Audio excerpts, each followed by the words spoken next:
It's spring term 2024. It's episode 10, and here we go again. It's the Teacher Squad podcast with me, Heather Wright, and the lovely Jane Considine. What have we got coming up, Jane? I don't know, but buckle up. It's an emotional roller coaster. What we've got coming up is that I'm shaking my pips and wearing badges on my nips. Nice.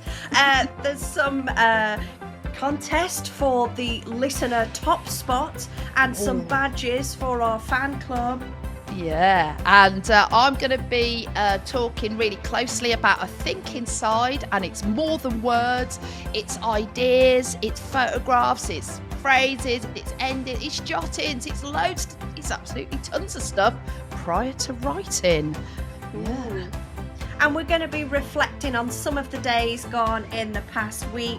International Women's Day, Mother's Day, World Book Day and St. Piran's Day. Should we tell you about that, Jane? I like feminist feel-good book ones. I don't even know what that last one is, but let's find out.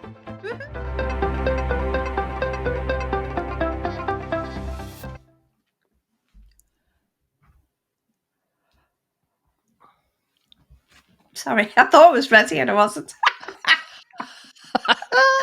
I'm ready now, everyone. Yay!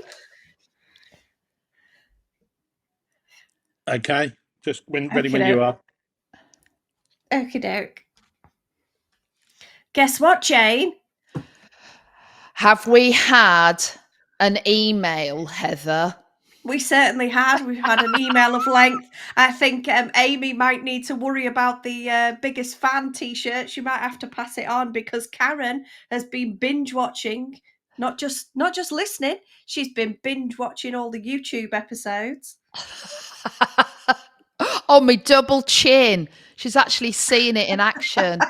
And that I nod too much when guests are on. I don't mean to nod. I'm just trying to encourage people, but I just honestly look like that Churchill nodding dog. But I'm trying to be encouraging. Do you know what I mean? I don't know what to do. You could never look like that dog, Jane. Oh, yes. Oh, yes. Can I read you or tell our listeners, because I know you've read it and smiled and nodded dogged over it. Yes. Hi, Heather and Jane. I'm only a new listener. There's nothing only about that, Karen. We love each and every one of you. Yeah. I'm a listener to your podcast and I love it. Yes. I've been binge listening for several weeks on YouTube. My only complaint is that you are costing me money. I keep having to buy all the books you recommend. I love the Jenny Person books, and I read an extract from the Freddie Yates one on World Book Day. The bit where he's accidentally been sniffing his grand's knickers instead of a hanky.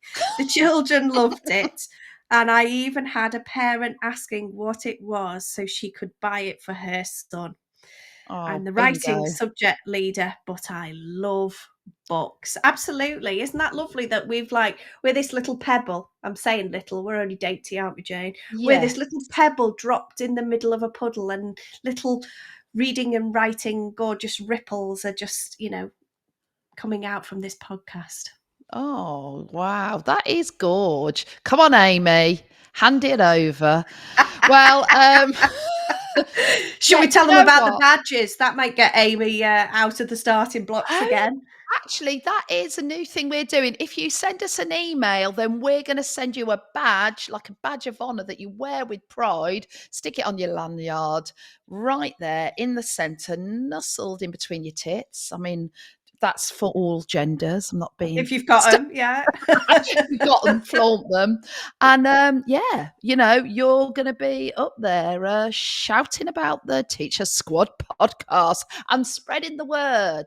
This is great. Now, I know when you ask me about what I'm grateful for, I always sound a bit moany, but you've got to bear with this because... We've had some really good things happen this week and last week, including International Women's Day. And it's such a positive force for good. And you and me are out there, fighting against gender stereotypes in the books we recommend and the work we do. But, oh my goodness, I think I turned International Women's Day into International Twat Day, because I don't know if this ever happens to you when you want to be a strong, assertive, feisty woman, and then feisty, and it kind of you go over the line. And then it gets a bit gnarly and aggressive. Okay. And I just went into this pit and I was moaning and I was going, I hate this, I hate this, I hate this. And I actually ended up hating myself because of how fixated I was getting on stuff, and I just had this big, I hate this bomb. And sometimes, I hate to go on about the menopause, but I do feel kind of a bit like I'm in puberty again when I've got really bad emotional regulation. Anyway, I'd upset a lot of people. Okay. And I had to go home. You dropped a bad pebble. Yeah, that I was a right knobhead. But I reflected. And what I'm grateful for is, when you have to go back and say sorry. Yeah.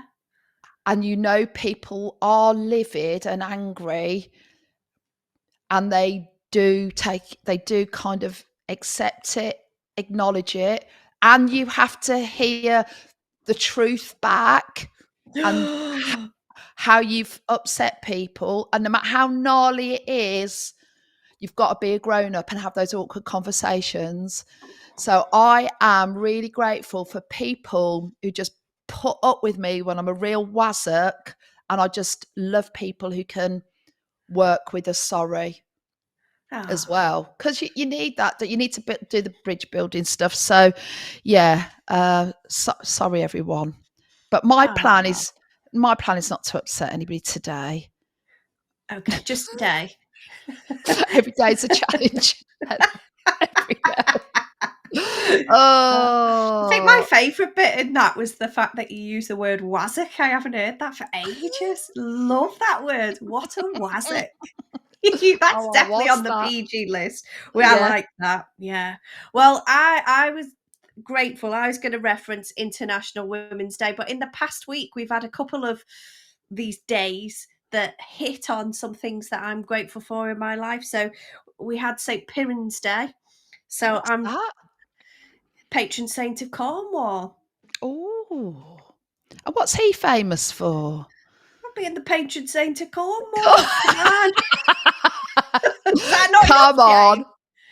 No, it's not. It's like animals or journeys or miners. I think his patron saint of miners. That's a good one. Like that. Yeah, I think that. Yeah. No, you showed me up now because I was going to say I'm grateful for being in Cornwall, and I've just gone like this token gesture and don't know enough about it. No, but he's I like that anti-Thatcher position of that patron saint. Come on, yes. Good. So we had St. Piran's Day. Grateful for my Cornish life. Love living down here and being this beautiful part of the country. World Book Day. How lucky to be in a job that lets me be around such book joy. It was a really, really busy week. I've got bruises from carrying boxes of books, but it was an absolute joy. I was wondering where those bruises were coming from. I'm like, where's this going? I'm grateful. Where knees? What? Move on. Keep it moving. And then International Women's Day. I'm grateful to be working with great women like you, Jane. And only if you're a wazzock, you can join me for the wazzock, yeah. And to be nurturing a feisty, as you said, a feisty daughter who knows her own mind. So, in a week that was really, really busy, I'm grateful for lots of things. Aww. Did you see, Jane, on any of your travels during World Book Day week, any book aubergines about?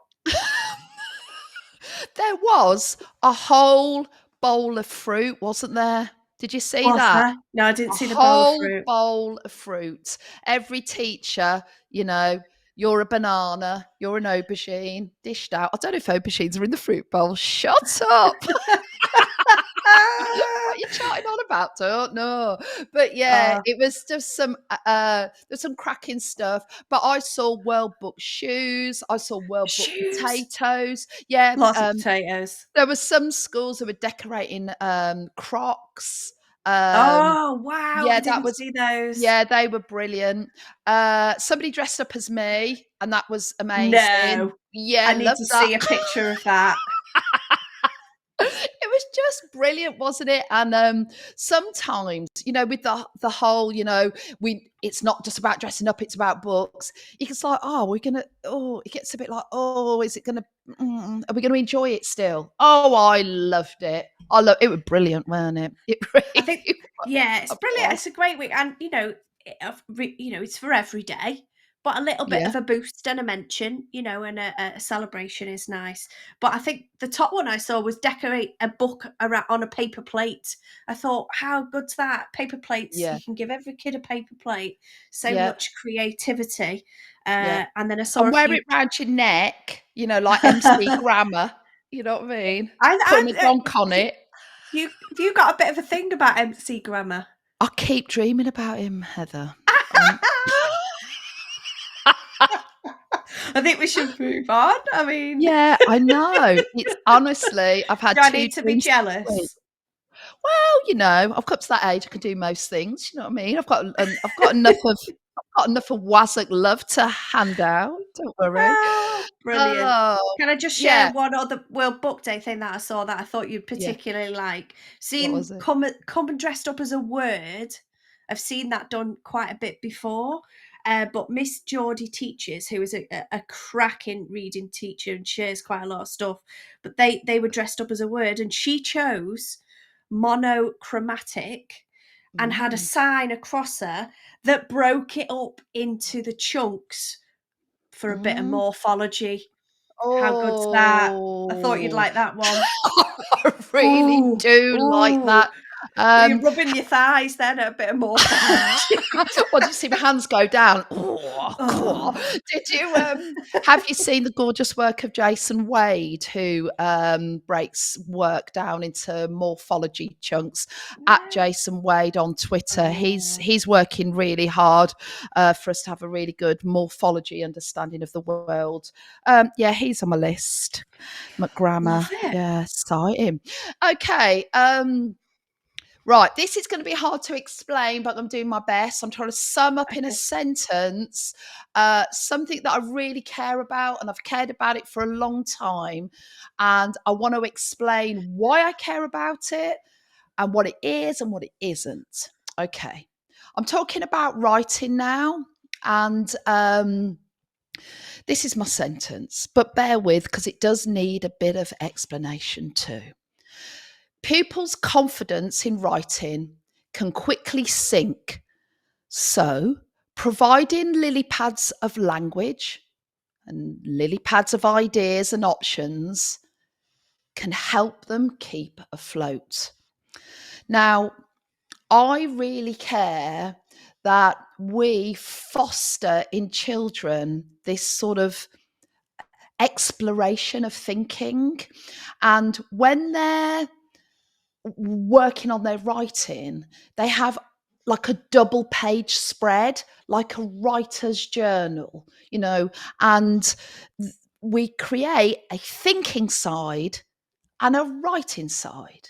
Now, why we have a thinking side is because we want them to explore their ideas, have their jottings, their thought process, and it's their chance to build their writer's options and experiment. And it is a bit more certain than a whiteboard, where they might write on a whiteboard and then they gob it off with their jumper sleeve. And it's almost like we don't value that language. It's like it's working like a messy whiteboard, but we care about that process. And essentially the thinking side is their hard thinking made visible. But I think one of the problems I see with the thinking side is sometimes there is just this narrow sense of what it is, that it's just like words.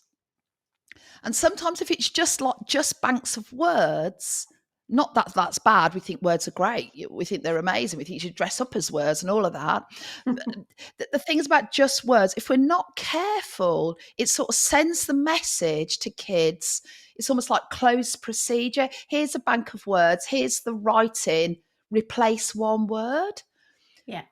I really believe, and sometimes, it's really hard to get bigger messages out there, but thinking side is a space for pictures, visuals, photographs, mind maps, language sorts. Can you sort this language into moon language and forest language? And it's all jumbled up. Can you sort this language into, positive phrases and negative phrases, and then decide which ones you might want to use? It's about not just words, it's about clauses. Here's a whole bank of clauses. Here are all the different ways you could open a sentence to show the passing of time. And there's all these different ways. And there's all these different ways you can end sentences. And the more we have on the thinking side, the richer their writing's going to be. And a lot of my work at the moment is, I think, in terms of writing, we've got a big, bold message out there that we've got to make the process more visible. But harder to get out there is actually the wealth of options that the thinking side could be. And one of the things I think that gets a bit kind of sticky and stuck is when we're saying get kids to explore or analyze or sort language or come up with ideas. I think there's this sense that, well, they haven't got any ideas and they're not reading enough, and they might be EAL or SEN children. And how do we help them? But I think there needs to be more work done on our part in terms of kind of worked examples. So you might say, just on a simplistic level, I'm just going to nonfiction because we don't often talk about nonfiction, but if you want to write a holiday brochure and it's a heading, I'm going to give you a whole bank of language, kids, but can you sort them into jewelry themed words and just enticing phrases or language? So emerald secrets would go into jewelry. Jungle gems would go into jewelry. Lush jungle goes just into it's enticing. Hidden treasures, chuck it in jewelry. Fragrant blooms, nothing to do with jewelry, sling it over there, and so on and so forth. And that we even get into, if it's non-fiction, we've got all these facts. And when I realised when I was looking at these sort of facts, I don't want to show off, but, you do know I've come back recently from Hanoi and, I went to some of the beautiful islands there in Vietnam and Phu Quoc, that's what it's called, babe. There's lots of, facts we can give about that island. And it's pairing that up with other positive adjectives. So, you can say, green turtles rather are found on the shores of this island, and then we've got, words to describe the sea: tranquil, rich. And I suppose it's trying to widen that the thinking side is a rich resource. It's a bit messier because it's in that mess, kids are going to be more creative. Yeah. I mean, I know what I mean. Do you know what I mean? I get you, Jane. I think, maybe we've got, and this probably is to do with the 2014 curriculum shift of that kind of big emphasis on the grammar and the structure. We've got more bothered, if that's the right word, about that line of writing, that we're thinking about the set. Can they get a structured sentence on the page? Yeah. But the sense side of it and the impact on the reader, and kind of what do we want to, evoke in the reader? Yeah. I think we've maybe, some of us, lost our way a little bit in that. The balance is not quite there. And if you talk to authors or listen to what lots of authors share their craft, their balance, I know they've learned how to do the structure and the craft, and that, depending on where you are in the journey, but their balance is very much, the other way. There's more thought, more gathering, more research. But maybe because he said, like, the messiness, the difference that unnerves us, and our lack of control. And I think, when we look at the science of learning about writing, it's like children just needs loads and loads of worked examples, and it's not about kind of just, they have to, it's like we are, like, let's show them loads and loads of worked examples, escape to a world of wonder, embark on a journey to the hustle of everyday life fades. There's loads of, like, let's share the richness, and that these, actually, we've got loads of richness to share before we even make it about Italy, Spain, Greece, and then we can tailor it to curriculum areas or where we want to go. It comes back to your key focus, Jane, of time, and not, we've got this thing about rushing and about having evidence in our books. And then we get that ickiness of, it can't be a closed procedure, it can't be every child having written the same thing, so we can't give them banks of things. But actually, the way you described it well then is looking at the journey and go, well, that's way back in the process, when we're getting a sense of text and a sense of its purpose and what it does, and really immersing the children in that. Maybe that helps people get a better sense of how to knock it into shape. Yeah, absolutely. And there's so much to do around writing, but I think one of the things I'm most proud of is that I mean, oh God, this is for another podcast at another time, but you meet as well people on your travels. I'm not naming names, and it's not all schools, but you even meet teachers who don't even like kids, don't you? And I mean, I think that is one of the things I just love about my job, is that ultimately, I like to roll up my sleeves and keep teaching kids, because that's the nuts and bolts of what I'm doing. It's just fascinating how they need more to fly, and then we can release them to soar in their independence, and it's bigger than a word game. It's phrase, clause, pictures, ideas. We've got to really stretch it out to ensure their imaginations are wide enough and they've got the language to explain it, and worked examples. And not just one or two. It's like that, and I've said it before, haven't I, that drop-down menu-ness of it. Yeah. Menu-ness. I like that. I think it might be an appropriate time now, Jane, to tell the Teacher Squad podcasters. Well, I'll shut you up. I thought it would do that. To segue into the fact that we're giving you some homework.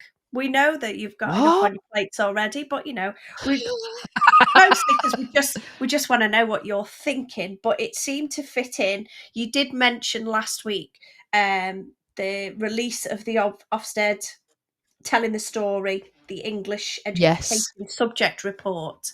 There's quite a lot there to digest, and both of us are still digesting it ourselves. But we would like to talk about that once we get into, oh my goodness, we're going to be in summer term then, Jane. Wow.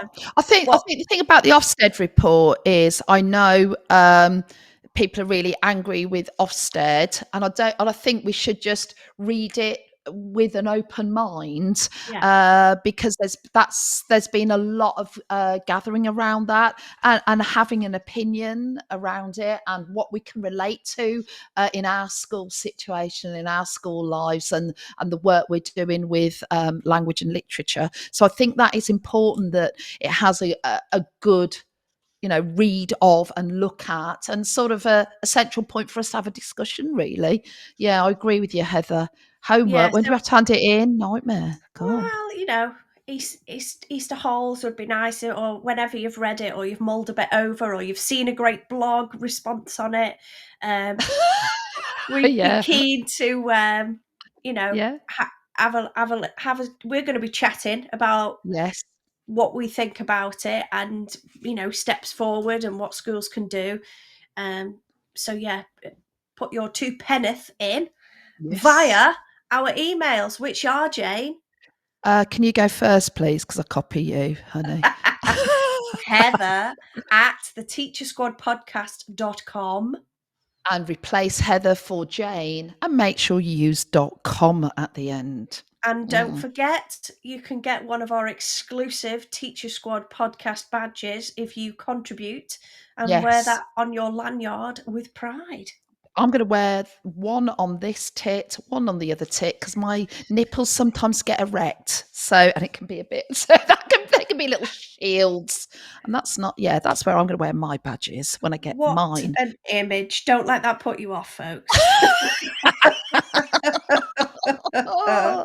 Lanyards are fine. My sentence is a question, really. Can I talk about book clubs again? And I'm going to answer my own question. Go, yes, you can, Heather. So crack on.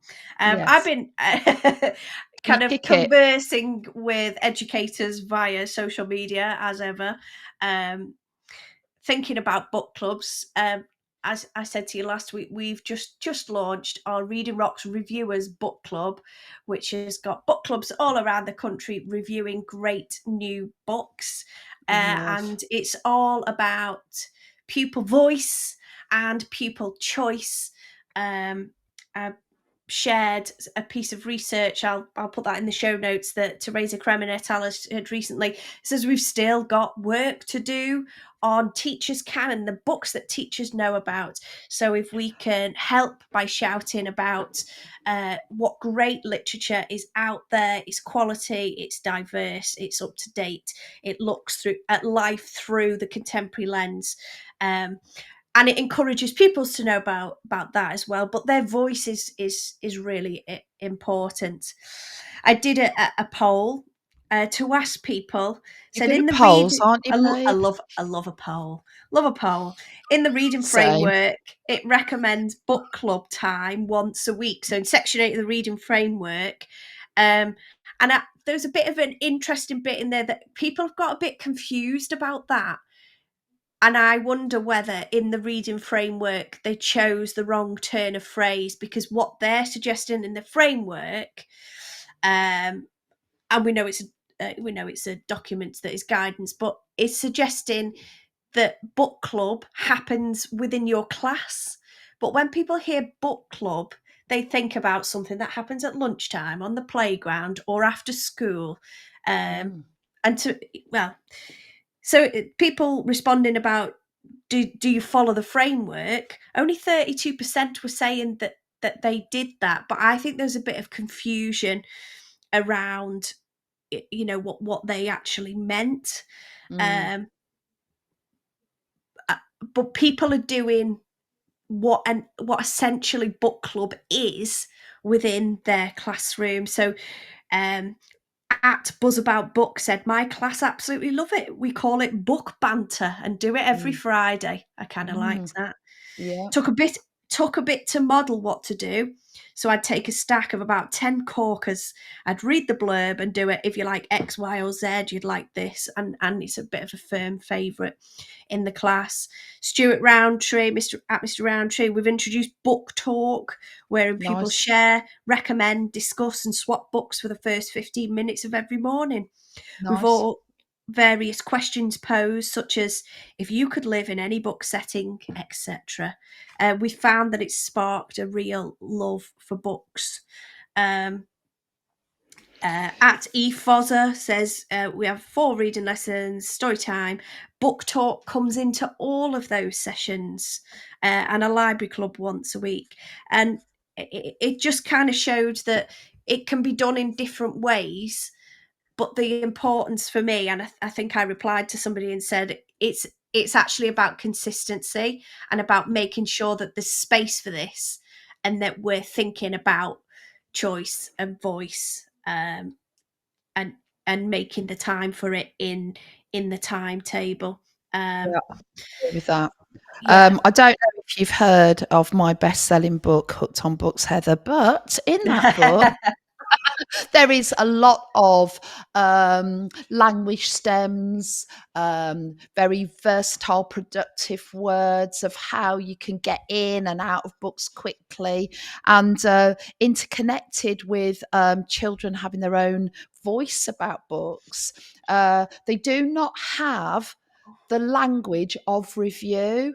So I just think, looking at all the books they love and care about, their top 10 in the class, well, let's gather loads of smiley face language chunks to describe them, gripping tale, and loads of negative words to describe books, a bit of a soggy middle, lost its way halfway through or whatever. And if kids have got these words, we can leech them from review sites, then it gives them again a way to have deeper conversations about books. Because if you ask kids, what do you think of that? So, I loved it. It's got good describing words, miss. And you go, I think it was a bit boring, actually. They were, me too. Because they've got no courage of their convictions, and they haven't got good, strong, deep language to explain their thinking. So, yeah, I'm with you, Heather. Absolutely. It needs modelling, and it needs making time for, so that it can grow and develop.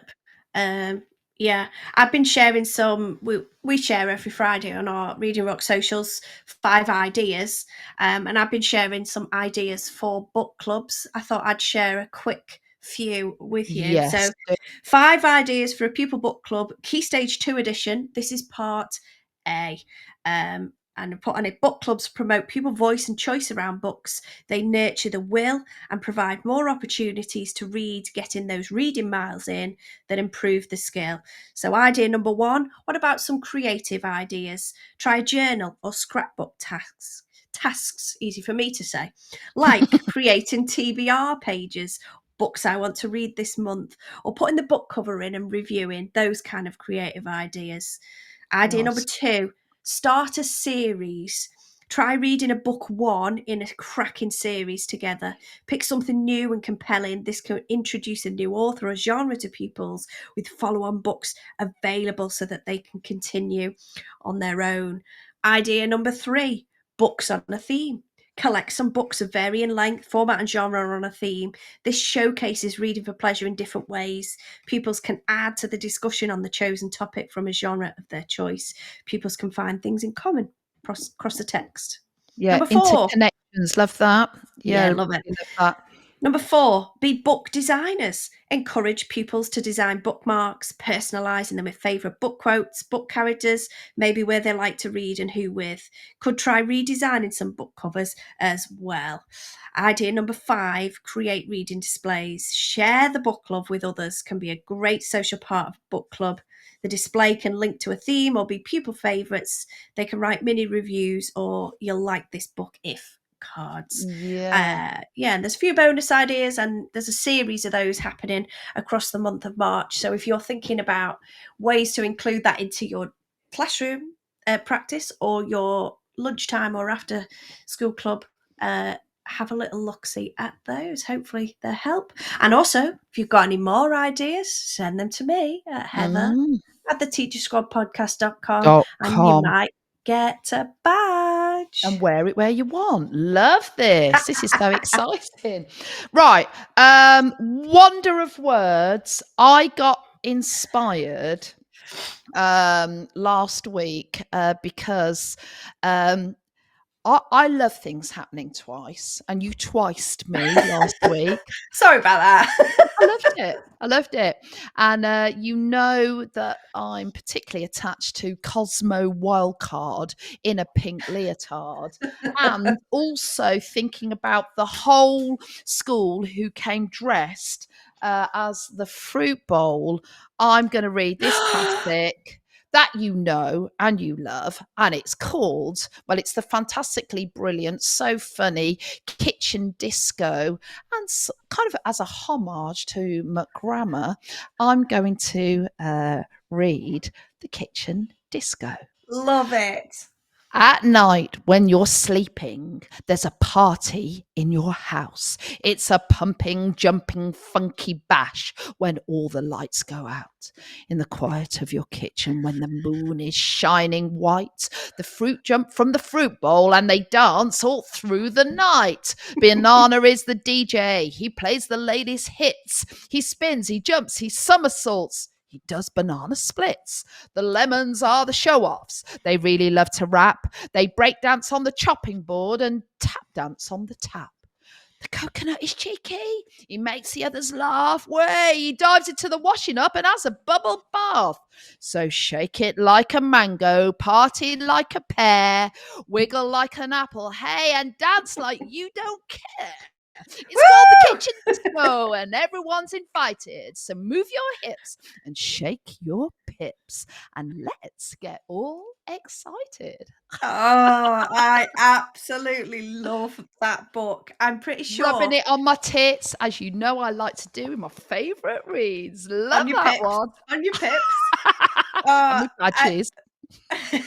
That book came, you know, in I don't know whether they did it when yours were little. You used to get at certain points, I think it's like when you joined reception and stuff, you used to get like a little pack.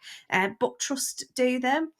Yes. And that was one of the titles. So we read that and danced and laughed, and gorgeous book. And if you're in my house on a Friday or Saturday night, I am putting a donk right on it. I always have a kitchen rave going down. Always. Always.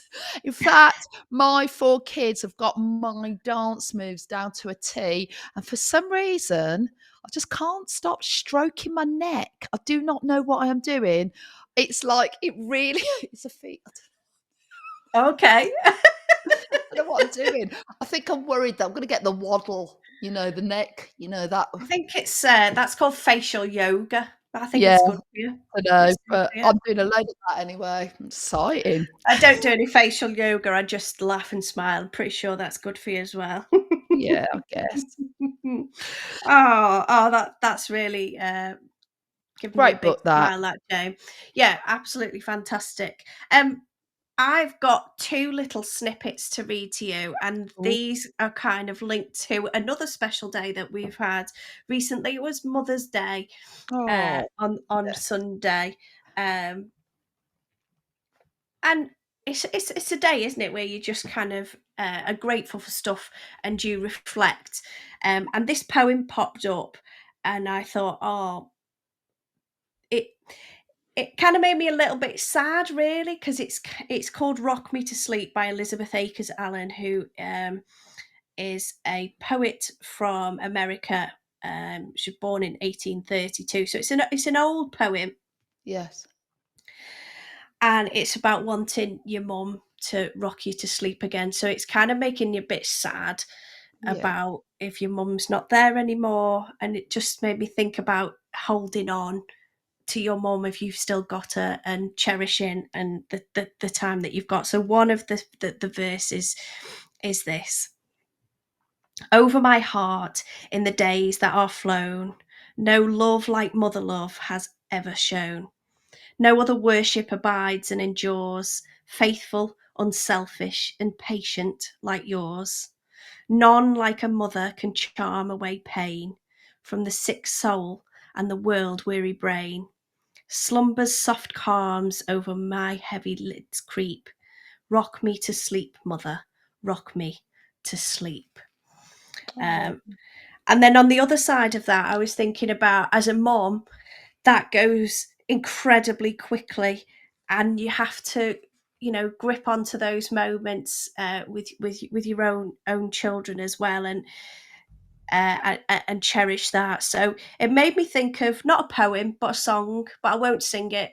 And this one gets me, you'll recognise it, absolutely every single time. But I love it because it just reminds me to slow down and just drink in every moment with my beautiful inside out girl.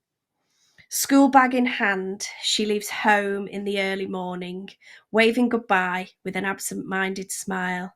I watch her go with a surge of that well-known sadness, and I have to sit down for a while. The feeling that I'm losing her forever, and without really entering her world. I'm glad whenever I can share her laughter, that funny little girl, slipping through my fingers all the time. I try to capture every minute, the feeling in it, slipping through my fingers all the time. Do I really see what's in her mind each time I think I'm close to knowing? She keeps on growing, slipping through my fingers all the time. Yeah, that's lovely.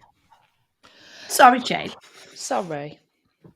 Yeah, I've got 2 daughters who actually sent some flowers without me asking them to my mum, who isn't very well, and you're just so proud when they do things like that.